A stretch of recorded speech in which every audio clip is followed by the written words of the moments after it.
The facts almost beggar belief. It was a very different carol service 100 years ago, almost to the day. It was Ypres in Flanders on the Western Front.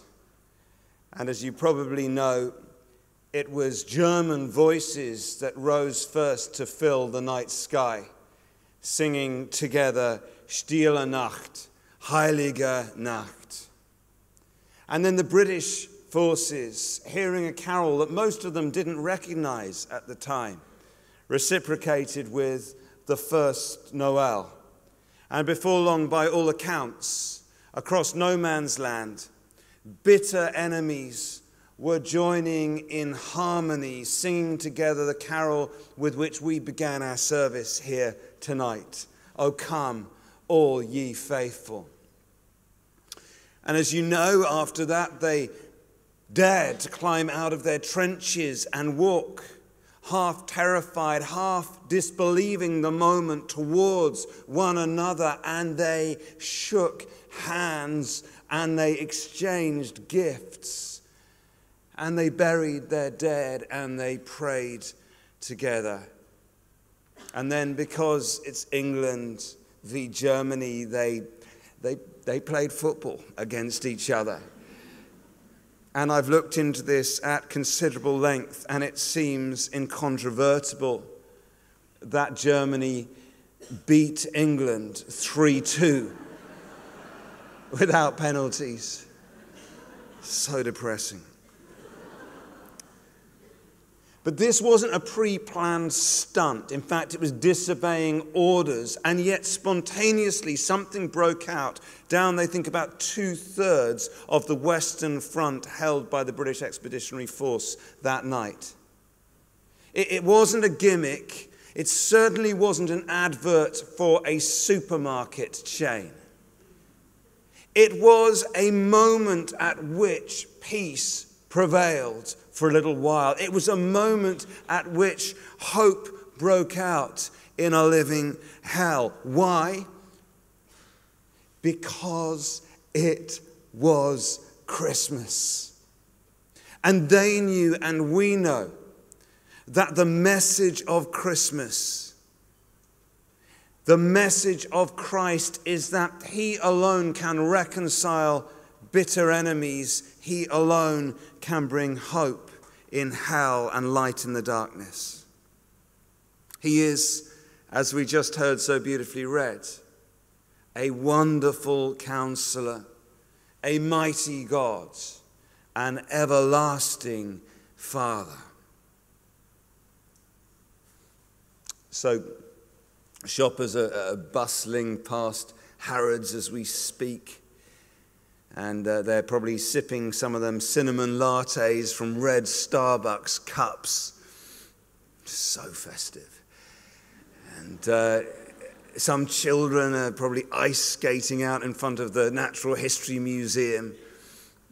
And here we are inside, remembering the reason for the season, celebrating the eternal hope of Christ amidst the passing hype of Christmas.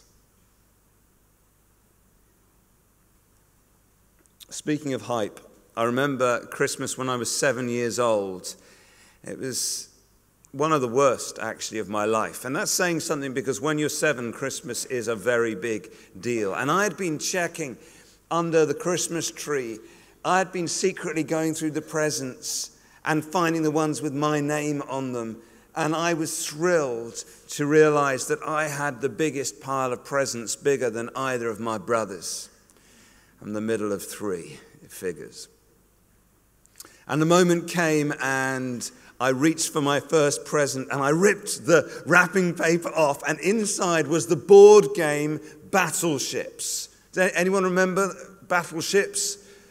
It was very exciting. There was a picture on the front of an aircraft carrier with Harrier jump jets and explosions going off. Slightly less exciting inside, lots of little bits of plastic. But I was thrilled. I said thank you, reached for my next present. I ripped off the wrapping paper, and inside was a board game called Battleships. So I looked across the room at my aunt who had given it to me, who was pretending she hadn't noticed. And I said, "Thank you very much." And she said I was welcome. And moving on swiftly, I grabbed the third present and I ripped off the wrapping paper. And inside I found a board game called Battleships. That year, in a breakdown of family communications worthy of an episode of Downton Abbey or Modern Family, my relatives had somehow conspired to give me 4 separate versions of the same board game. I hold my mother entirely culpable to this day. But my dad noticed, and he slipped an arm round my shoulder and he whispered a little promise in my ear. And a few days later, when the shops opened, he and I went out together on an adventure. Just the two of us, not my brothers, not my mother, my dad and me together alone. And that didn't very often happen. And we went and found a toy shop in Edinburgh where we were at the time. And he said I could have anything I want. And I chose a replica pistol. I hadn't been allowed a gun up till then, but I figured this is my best moment to try. And it was so lifelike. It was so cool. They've been made illegal now. And it was what, do you remember the ones with the little red plastic circles of caps that made an extra loud bang? And I came home with my gun, and both of my brothers were so jealous. And I'd gone from having the worst Christmas presents to having the best Christmas present. I'd gone from having the worst Christmas ever to one of the best. And it wasn't just the present from my father of a gun. Of course it wasn't. It was the presence of my father noticing and caring and loving and making me feel special even when I was sad. That is the message of Christmas. That the Father, the everlasting Father, doesn't just give us the stuff, the battleships and the cinnamon lattes and the ice skating and penguins from John Lewis, cap guns. He gives us something better than the stuff. He gives us himself. The most famous verse in the Bible, John 3:16 says, God so loved you and me. God so loved the world that he gave himself, his son, that whoever believes might somehow receive eternal life. Maybe you're saying, well, fine, it's great, but I'm not sure if I do believe that it's true. I mean, it is great, the candles and the carols and amazing orchestra, readings, people with terrific diction. Well, you don't want us to choose the other ones. But I don't know if it's actually true. And so it makes me think about another centenary that we celebrated this year. In October, it was 100 years, do you remember, since Dylan Thomas, one of our greatest poets, was born. And Dylan Thomas once said that he described his entire body of work as poetry in praise of God's world by a man who doesn't believe in God.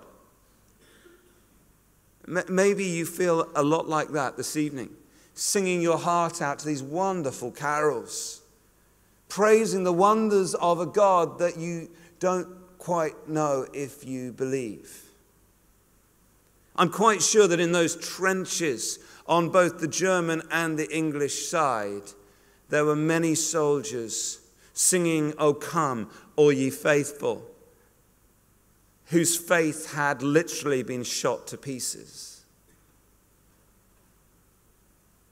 Faith can easily be lost, but faith can also undoubtedly easily be found, especially at this time of year. And, you know, towards the end of Dylan Thomas's life, he seems to have found faith in the God he'd spent most of his life only half believing. And he describes God just beautifully as the author, the Milky Way farmer, the first cause, the architect, lamplighter, quintessence, the beginning word. He on top of the hill in heaven who weeps. And when he weeps, light and his tears glide down together. Wow. At Christmas, we are reminded that the great first cause, the Milky Way farmer, weeps. He cares for us. He isn't distant. He isn't detached. God comes near. He mourns for those who die in warfare. He identifies as one crucified with the victims of ISIS. He weeps as one who was himself displaced as a child for the 3.8 million Syrian refugees tonight. He is a wonderful counselor, an everlasting Father for those thousands orphaned by Ebola and by AIDS.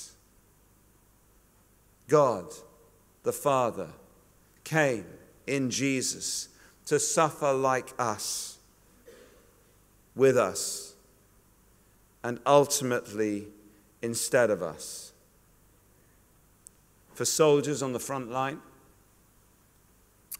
for seekers like Dylan Thomas, losing their faith and finding their faith, and for us here in South Kensington, with our own battles and our own questions and our cinnamon lattes in red Starbucks cups.